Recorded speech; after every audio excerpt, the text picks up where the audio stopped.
नमस्कार, बहुत स्वागत है आपका इंडिया वॉइस पर। मैं हूं आपके साथ दिनकर आनंद। देश में होने वाले आगामी 2024 लोकसभा चुनाव को लेकर बीजेपी ने अपनी तैयारियां तेज कर दी है। खुद प्रधानमंत्री नरेंद्र मोदी भी लोकसभा चुनाव को लेकर पार्टी के पदाधिकारियों के साथ बैठक और संवाद कर रहे हैं। इसी क्रम में आगामी लोकसभा चुनाव की तैयारियों का पूर्वांचल में शंखनाद करने के लिए 7 जुलाई को प्रधानमंत्री वाराणसी दौरे पर पहुंच रहे हैं। प्रधानमंत्री अपने वाराणसी के 2 दिवसीय दौरे के दौरान जहां एक तरफ जनसभा कर जनता को विकास कार्यों की सौगात देंगे, तो वहीं दूसरी तरफ आगामी लोकसभा चुनाव को लेकर वाराणसी के प्रबुद्धजन और पार्टी पदाधिकारियों के साथ बैठक कर संवाद करेंगे।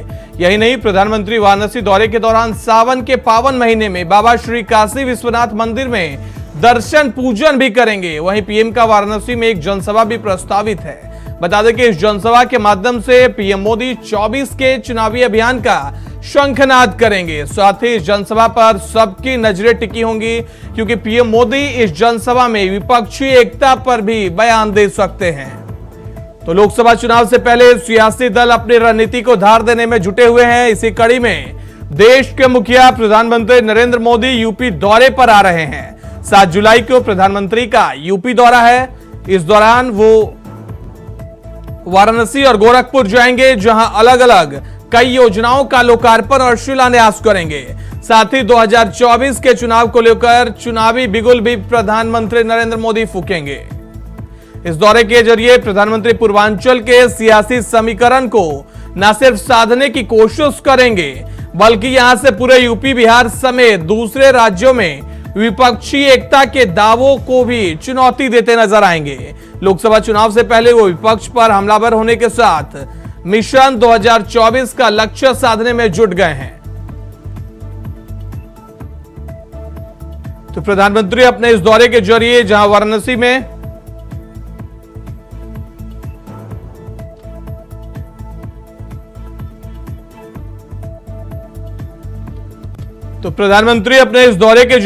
वाराणसी में सार्वजनिक कार्यक्रम के दौरान 12,100 करोड़ रुपए से अधिक की परियोजनाओं का उद्घाटन और शिलान्यास करेंगे। साथ ही विपक्षी एकजुटता पर भी पीएम बयान दे सकते हैं। आपको बता दें कि प्रधानमंत्री नरेंद्र मोदी वाराणसी पहुंचेंगे, काशी विश्वनाथ के दर्शन पूजन करेंगे और जनसभा को संबोधित करेंगे।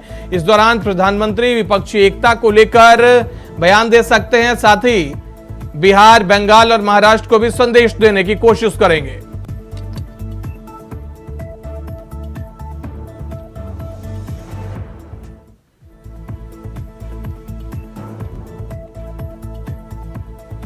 तो आज इसी पर करेंगे सियासी चर्चा की प्रधानमंत्री नरेंद्र मोदी उत्तर प्रदेश के पूर्वांचल से मिशन 2024 का शुरुआत करेंगे, चुनावी बिगुल फूकेंगे। हमारे साथ विजय कुमार खेरा जी जुड़ गए हैं, नेता बीजेपी से हैं। किस तरीके से देखते हैं पीएम नरेंद्र मोदी के दौरे को, और अब की बार कितनी पार का तो मिशन 400 है ही है जी, लेकिन सवाल यह है कि हर बार मोदी जी की लोकप्रियता बढ़ती जाती है। हर पिछले चुनाव से अगले चुनाव में लोकसभा में सीटें बहुत बढ़ गई थी उनकी। तो 5 साल लोगों ने उनका काम देखा था, विकास देखा था, लोगों को सुविधाएं मिली थी। इस कारण से दूसरी बात, अब की बार और 5 साल लोगों ने काम देख लिया है जी। अब जाहिर है कि अब उससे भी ज्यादा सीटें बढ़ेंगी। यही उनका गुजरात में भी रिकॉर्ड है। हर चुनाव से अगले चुनाव से अगले चुनाव से बराबर वो जीतते रहे, और वही यहाँ भी है। उनके नेतृत्व में जो विकास हुआ है हिंदुस्तान का जी, और जो गांव-गांव तक हर सुविधाएं पहुंची है, जल हो, बिजली हो, मार्ग हो, ये सब पहुंचे हैं, शौचालय हो, मकान हो, आवास हो, कोई चीज बची ही नहीं है। जो पिछले 60 साल में जिसमें पिछड़ गए थे ग्रामीण क्षेत्र में, उनको शहरी क्षेत्र के साथ बराबर लाने में उन्होंने जो प्रयास किए हैं, तो बड़ी भारी सफलता उनको उसमें प्राप्त हुई है। इस कारण जनता उनको जाते ही खुश हो जाती है जहां वो पहुंचते हैं। अब ये चुनाव का साल है लोकसभा का, जाहिर है कि लोग कहेंगे कि अब तो ये बड़े परेशान हो रहे हैं, भाग रहे हैं, लेकिन ये कहने वाले ये भूल जाते हैं कि मोदी जी सदा जाते रहते हैं। चुनाव के वक्त तो जाएंगे ही जाएंगे, वो हमेशा ही जाते रहते हैं। गोरखपुर भी जाते हैं, अब वारंगल भी जाते हैं, राजस्थान में भी जाते हैं।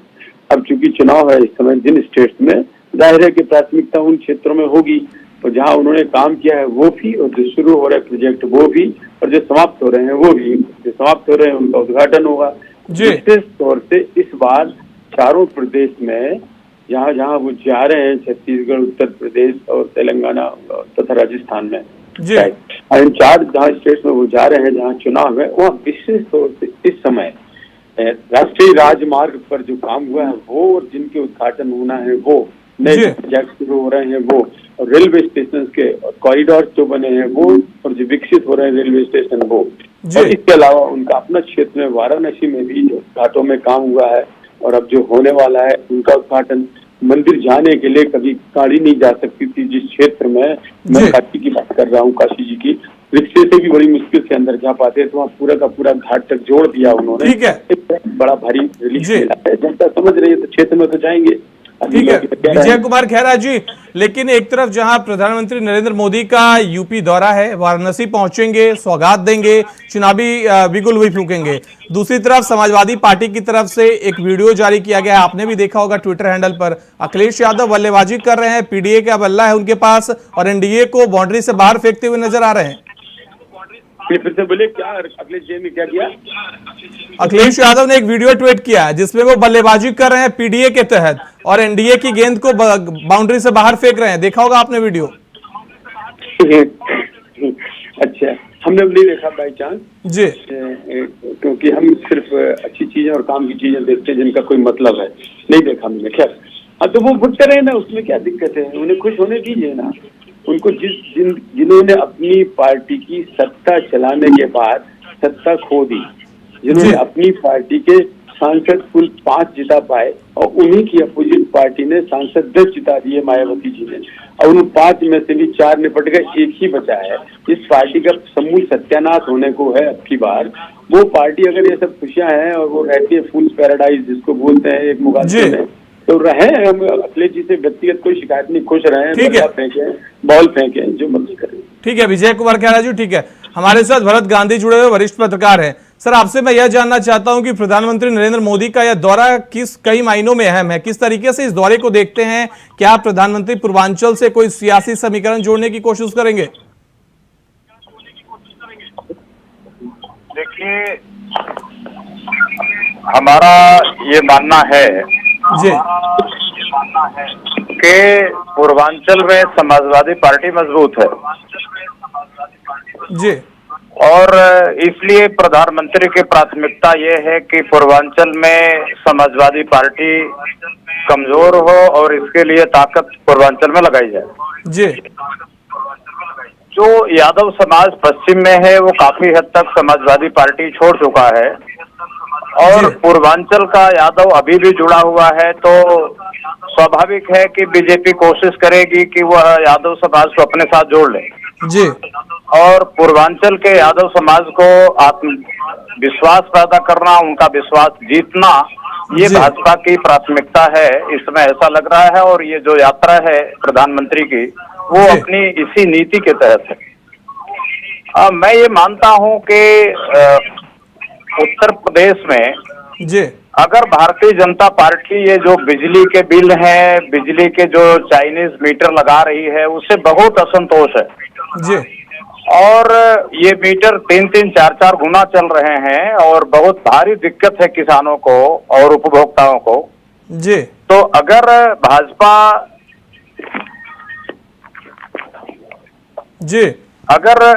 भाजपा किसी तरीके से इस मीटर पर रोक लगा देती है जी, तो भाजपा को काफी बढ़त मिलेगी और आने वाले समय में शायद विपक्ष बहुत बड़ा इशू बिजली का मुद्दा बनाएगा और भारतीय जनता पार्टी को जितनी शिकायतें मिल रही हैं वो इसको नजरअंदाज कर रहे हैं, ये कह करके कि नहीं मीटर ठीक चल रहे हैं, जबकि तमाम जांचें हुई हैं, मीटर तेज चल रहे हैं। जमीन पर लोगों में बहुत गुस्सा है, हो सकता है कि चुनाव में वो गुस्सा उतर आए और अगर गठबंधन जो कांग्रेस और अलायंस का है, हो सकता है कि बड़े पैमाने पर वोट उधर चली जाए, तो बीजेपी को इस पर सोचना पड़ेगा। और भी कई बातें हैं जमीन पर, उन बातों को जो बीजेपी जानती है जानबूझ के नजरअंदाज कर रही है। मेरे को लगता है कि चुनाव का वक्त है, नजरअंदाज नहीं करना चाहिए। जी, लेकिन भरत जी, आपने कहा कि पूर्वांचल में समाजवादी पार्टी अभी भी मजबूत है। 2019 का अगर हम लोकसभा चुनाव के नतीजों पे गौर करें तो 26 सीटों में से 17 बीजेपी ने जीता, 2 सीट अपना दल एस उसकी सहयोगी पार्टी को मिलती है, 6 सीट बसपा और सपा 1 सीटों पर रहती है। फिर किस तरीके से मजबूत है? देखिए, मैं तुलनात्मक तौर पर कह रहा हूँ, कंपैरेटिव स्टडी करके अगर देखें कि पश्चिम और पूरब का अगर तुलना करें तो अभी भी पूर्वांचल में सपा मजबूत है जी। और स्पेशली यादव वोट बैंक के बारे में बात कर रहा हूँ। यादव समाज का आदमी अभी भी लगभग पूरा जी जुड़ा हुआ है। मैं उस कॉन्टेक्स्ट में कर रहा हूँ, मैं यह नहीं कर रहा हूँ कि भाई और पार्टियों के तुलना में मजबूत है। जी। भारतीय जनता पार्टी ने बहुत सारी जगहों पर अपने पैर पसारे हैं और यादव समाज में भी उसने पैर पसारे हैं। आने वाले वक्त में देखा जाएगा कि क्या परिणाम निकलता है। क्या यादव समाज बीजेपी से कन्विंस होता है या बीजेपी से दूरियां बनाता है? अगर दूरियां बनाता है तो सपा मजबूत होगी। और ठीक है भरत जी, हमारे साथ रविदास मल्होत्रा विधायक समाजवादी पार्टी से जुड़ गए। सर, आपका भी बहुत बहुत स्वागत है इंडिया वॉइस पर। धन्यवाद। सीधा सवाल सर कि प्रधानमंत्री नरेंद्र मोदी पहुंच रहे हैं उत्तर प्रदेश के पूर्वांचल से, शंखनाद करेंगे 24 चुनाव का। इस बार तो बसपा भी साथ नहीं है, कैसे पार लगेगी सुनैया? देखिए, भारतीय जनता पार्टी ने 2014 में जनता से जो वादे किए थे उस 9 साल में उन वादों को पूरा नहीं किया है। इन्होंने कहा था कि हम महंगाई कम करेंगे, महंगाई कम नहीं हुई। इन्होंने कहा था कि हम पेट्रोल के दाम कम करेंगे, डीजल के दाम कम करेंगे। दाम कम करना दूर की बात है, बेतहाशा वृद्धि हुई।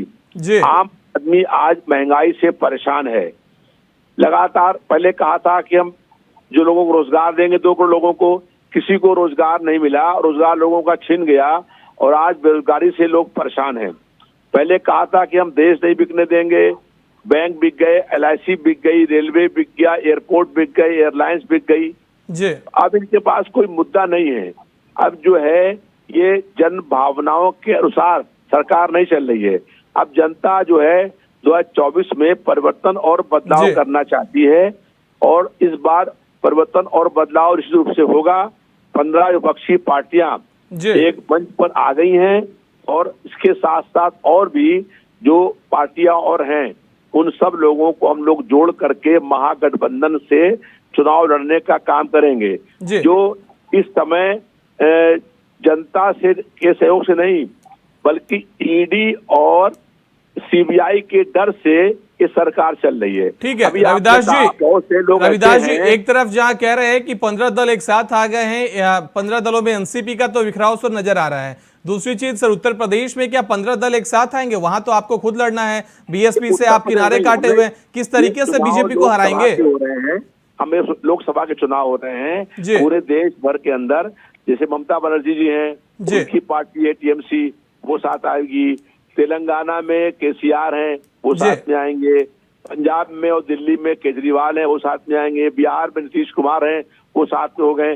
तो ये पूरे देश के अंदर जो गैर भाजपाई पार्टियां हैं, ये सारी गैर भाजपाई पार्टियां मिलकर चुनाव लड़ेंगी और इस बार साफ हो जाएगा।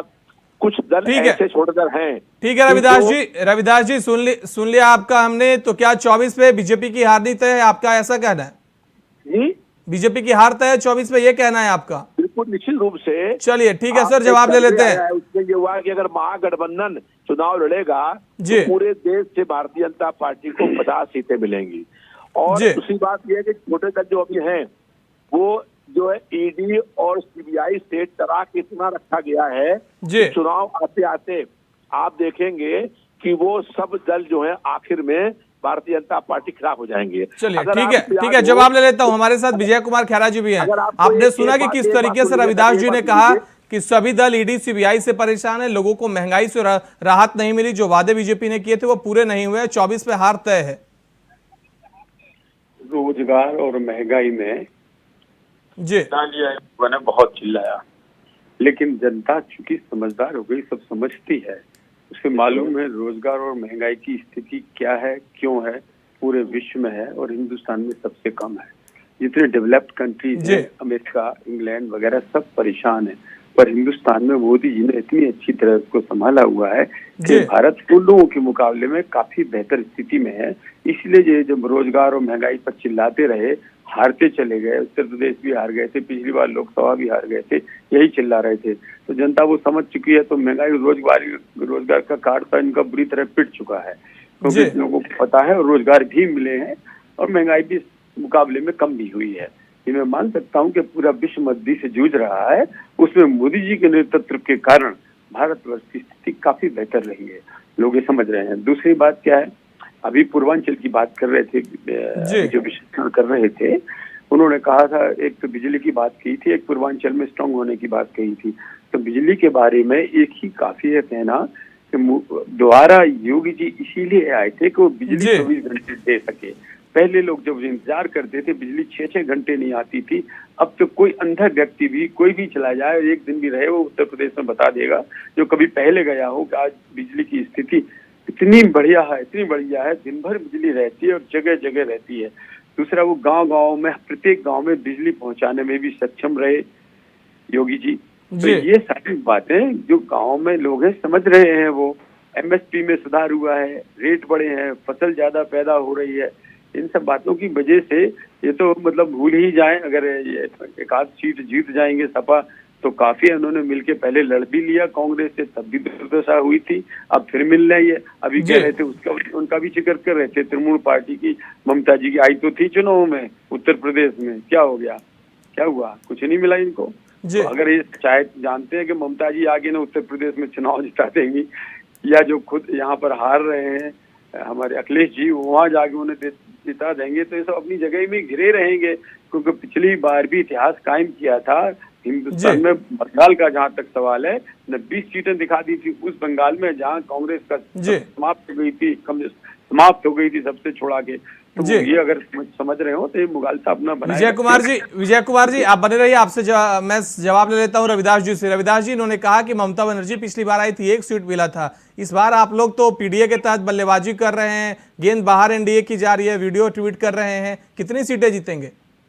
देखिए, इस बार जो है हम लोगों का ये नारा है, उत्तर प्रदेश में 80 हराओ, भाजपा हटाओ।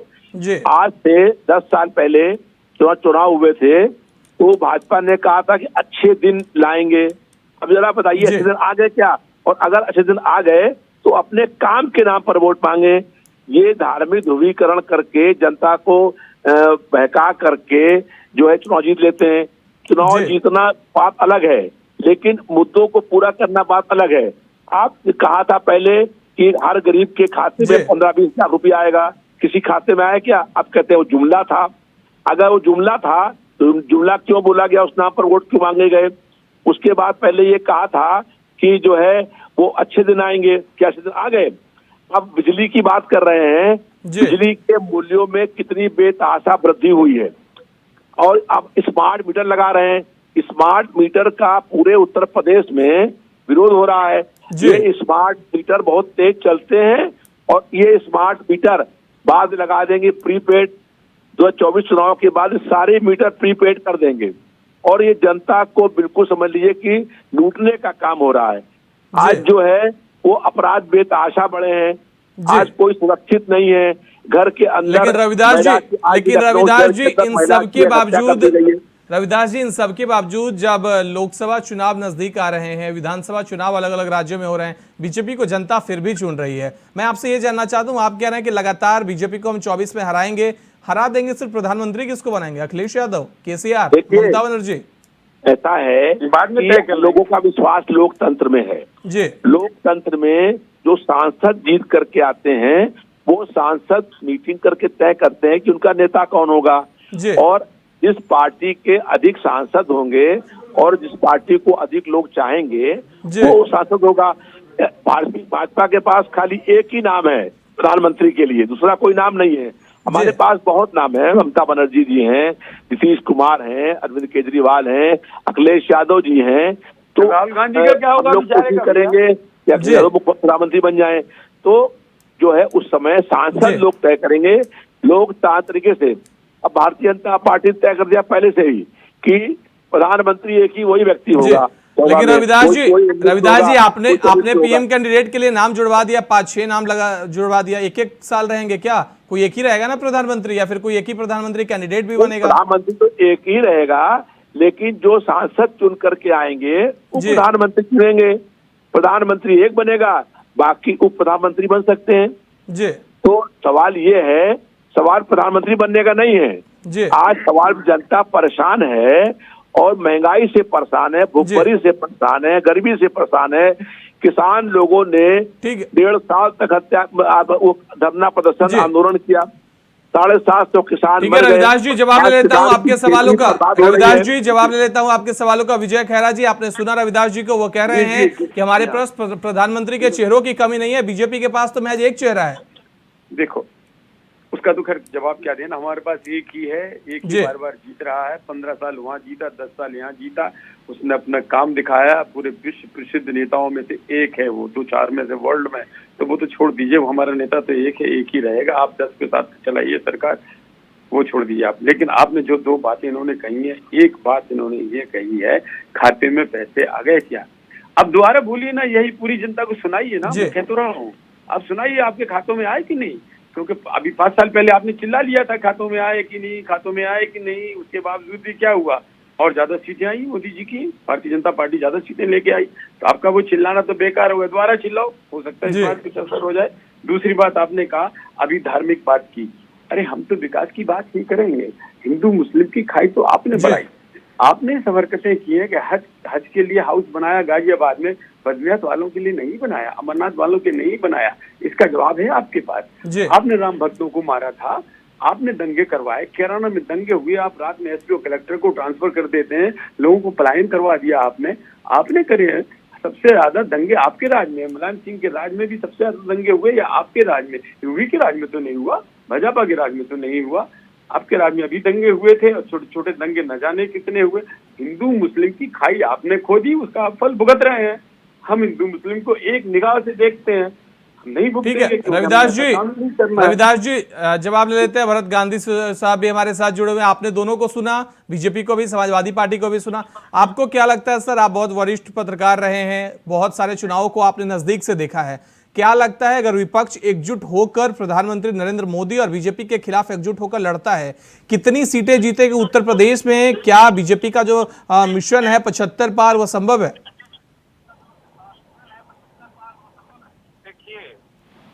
जो आम जनता जो जिस नजरिए से देखती है जी, अगर सारा विपक्ष मिल जाए और बीजेपी के सामने एक कैंडिडेट खड़ा कर दिया जाए तो बीजेपी के सामने मुसीबत खड़ा होना तय है, इसमें कोई शंका की बात नहीं है। लेकिन परेशानी ये है कि भाजपा के विरोध में कोई प्रधानमंत्री का चेहरा विपक्ष नहीं पैदा कर पाएगा, और इनकी रणनीति है कि देंगे नहीं जी। तो ये बीजेपी के लिए बहुत प्लस पॉइंट होगा ये कहने के लिए कि जो लोग प्रधानमंत्री का चेहरा नहीं दे पा रहे हैं वो चुनाव जीतने के बाद लड़ जाएंगे, और मध्यावधि चुनाव होगा, देश अस्थिरता में फंस जाएगा।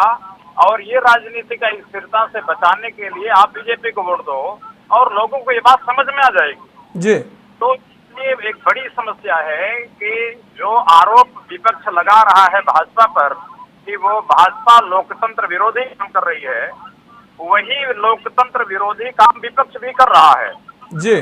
सबसे बड़ी पार्टी कांग्रेस है, और कांग्रेस के लीडरशिप में चुनाव लड़ने के लिए तैयार नहीं है, कांग्रेस के नेता को अपना नेता मानने को तैयार नहीं है, ये लोकतंत्र का विरोध है जी। तो आरोप मोदी पर लगाया जा रहा है, वही काम बीजेपी के विरोध की पार्टियां कर रही है।